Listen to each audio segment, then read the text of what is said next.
Hey, what's up, everyone? Something just dawned on me. It personally dawned on me what they could be doing. Remember how Americans had to stand in line for food? Basic necessities like food and bottled water, bread, drinks. They had to stand in line for benefits, having to wait for the government to give them a handout, having to wait for stimulus checks to get by, having to wait for unemployment checks. Guess what happens in communist and socialist countries? You stand in a line for bread, and you might or might not get it.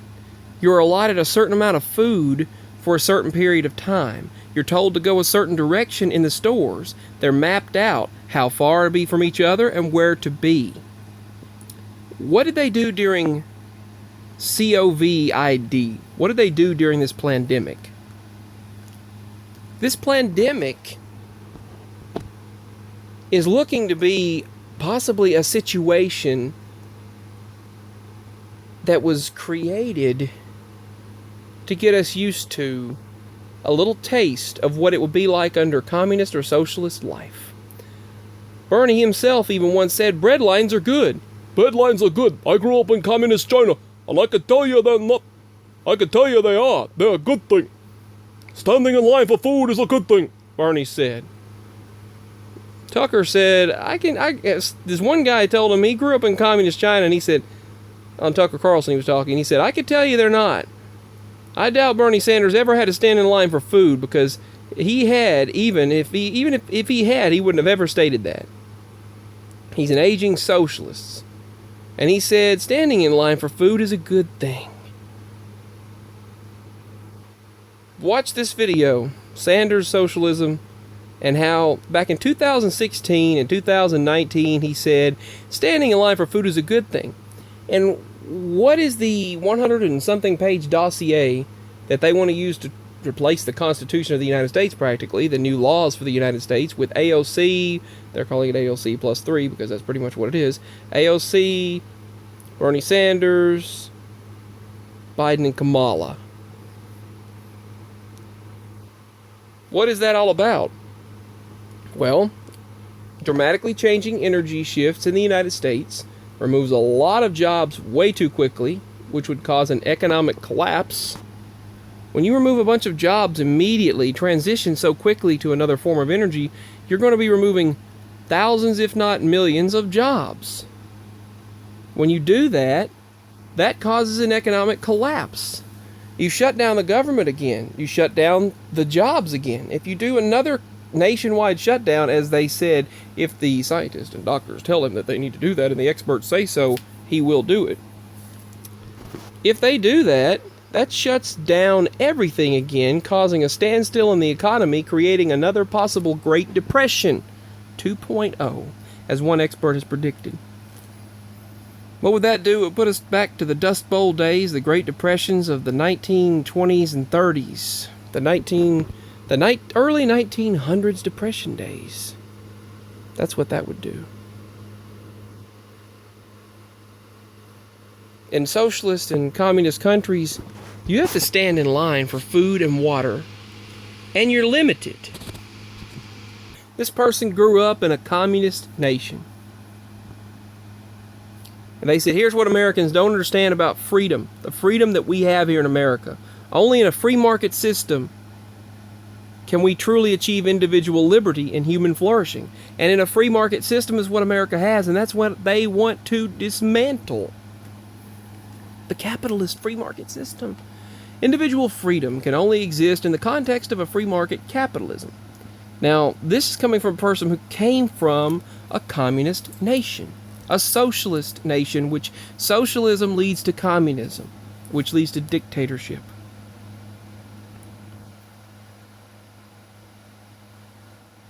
They said when you live in that nation, it leads to, America needs more intense appreciation for individual freedom and capitalism. They said they tell you what you can and cannot say, and it creates shortages. Despite the fact that Romania, a country she grew up in, was a rich country in resources. There were food shortages everywhere. Food, electricity, water, and just about every one of life's necessities were in short supply.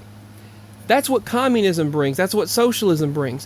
What was going on during the pandemic? They shut people's water off. They had to shut the water off. There was a coin shortage. There was so-called money shortage to get you toward a cashless society and get you used to that. I see it now. What they were doing during that time was conditioning people to just go along with it, go with the flow and get used to the situation because that's the way they're going to make it.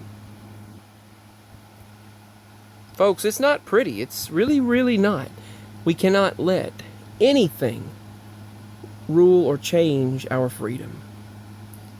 When you look at communism and socialism, there was a person that is friends with someone in my family that knows that talked to us last Christmas, and he said that America doesn't realize how good they have it.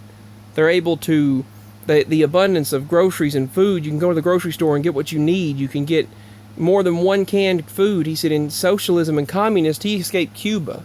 He said, I escaped Cuba, and he said I was lucky to get out of there because in Cuba, you're only allowed one item per person, per family. You're only allowed one bottle of water or one container of water per month or per week, or even one piece of bread for every 2 weeks or every month.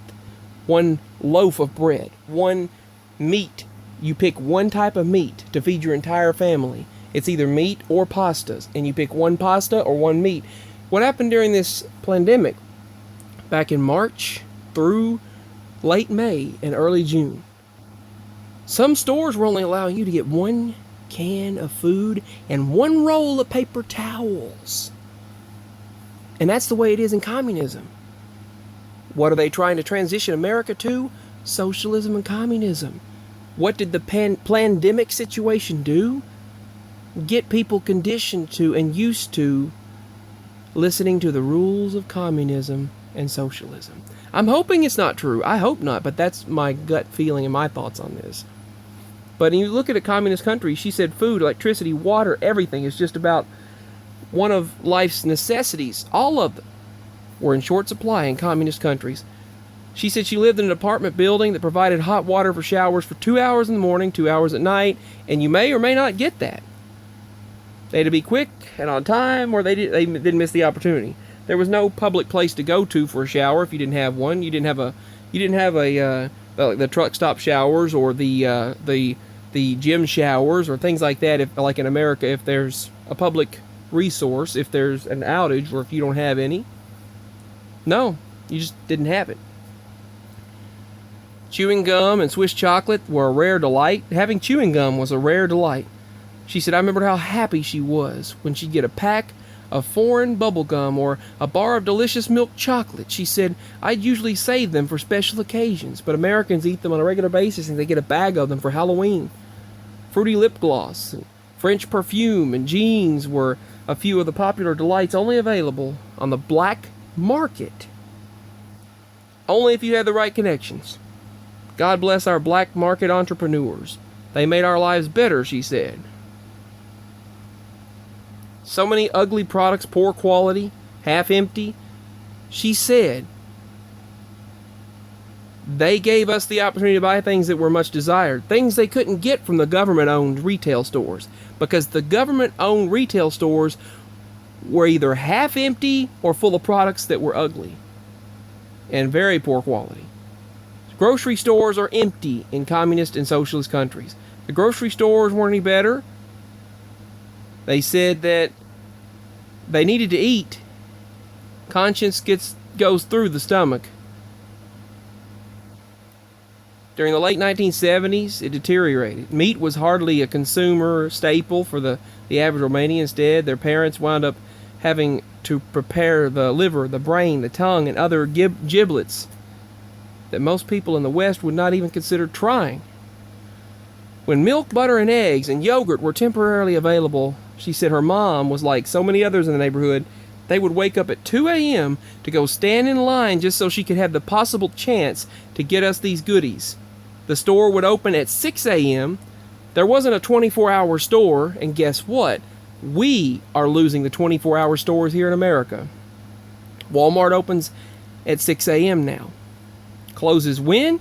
8 to 10 o'clock, maybe 10:30, depending on where you're at, where you're located. She said if you weren't early enough to get in line, you missed the opportunity to get milk, butter, bread, and eggs, and maybe some yogurt. That's communism. That's socialism. The one television channel our government provided for us was focused on programs related to crime and poverty in the Western world. After all, people were poor and suffering because of capitalism, so we were told. So we needed socialism and communism to solve the inequalities of humanity. And then you can see here the advances of capitalism, free markets and all of that. Gives you the right to have a business that's not controlled by the government. They make a confusing statement because they say communism sounds like community, and it's not. She's now in America. She was thriving. Who knows what'll happen now? She was thriving during Trump's administration, March 9, 2018. She posted this. But now she said all of this under socialism. I just wanted to share this. Under socialism, which is a gateway to communism, you lose your rights, you lose your freedom, you have no right to say anything. Food, electricity, and water are a rarity. She said if you live in communism, you have to stand in line. Stores open in the morning and they close at night. And you have to stand in line. Sound familiar? Sounds like what the Plandemic put in place for us here in America. This was conditioning. I'm sure they'll probably hate me for this. Who knows? I hope they don't get to me for this, but I need to share this. I can't just remain silent. I have to put out truth when I see it. It sounds to me like conditioning. What is this Plandemic? Conditioning. The regulations and control moving towards socialism and communism. Those regulations we were seeing, having to stand in a line forever, looking at empty store shelves that I showed, then not putting food back out there. They're starting to do it again. Someone warned me and told me to stock up because they're going to do it again. It's sad. But they were conditioning us and are conditioning us to communism and socialism. That's what they're doing us. Socialism creates shortages rather than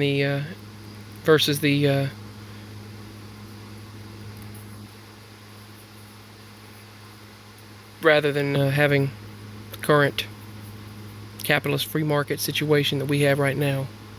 No, it's not perfect, but everything needs work. But you can't eradicate it and go to what they're doing. It's so radical, and it's in a bad way. It's radicalism in a very bad way, and I can't believe we're even seeing it, really. I can because I knew these times were coming, but it would probably create a time of biblical plague and tribulation like no one's seen. But I'm telling you, and then they'll just watch us fall and suffer, and like the Joker said, they'll watch us eat each other alive. We got to keep faith and keep hope in the Lord because He is our only hope. But as she said here, it dawned on me. They were telling us during this whole pandemic, during the regulations we had, one thing of water, one bottle of water, one cup. We're out of food here. We're out of this. People waited in line for miles on end, hoping to get to the end to have some food at the food banks. 3 miles, 4 miles of food bank lines of traffic. Then by the time they got there, they may or may not have anything. Sound familiar? Yes, right here, socialism. Right here on this website, the Foundation for Economic Education, FEE. That's what that was, conditioning us to transition to socialism, getting us used to it, and then cashlessness, getting us used to it. That's what it was. It was completely obvious And then they try to put this administration in there to make that happen. This next one, the one they're trying to put in, JB and Kamala.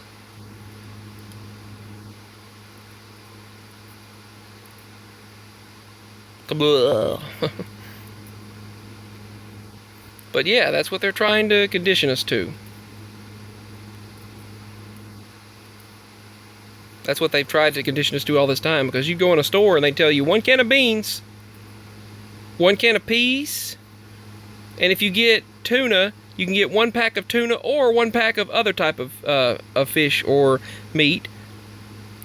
They would have only 30 containers of burger meat in the morning. People would wait in line in the morning during this Plandemic. People would, the early stages of it, people would wait in line at the grocery store for burger meat. And only the local grocery stores had burger meat. Walmarts were empty. Stores, big stores, were empty. Then everything shut down completely. And everything was dark. The buildings were black, the streets were dark, lights were off, and it felt evil. There was a presence of evil. But that was transitioning us. You go in the store, the local grocery store, and they'd have 30 containers of burger meat. I'd go in and they'd say, we're out. Not until 6 p.m. will we bring out more burger meat. And that's exactly what happens in socialism and communism. Everything is in short supply. You get a limited supply of everything, maybe 1, if that. And if you're not there on time, you don't get it. And that's exactly what this Plandemic was conditioning us to, is moving toward that type of society. Peace, and signing out. My message, hopefully, is heard. I don't want to do a scare tactic, but someone needs to share it. And may God control and take care of this. Peace and much love. Thank you, Fifth World, for talking to me. Thank you to everyone. Thank you to oh my goodness, I'm blank. Zach. Thank you, Zach. Thank you, System Failure. Thank you to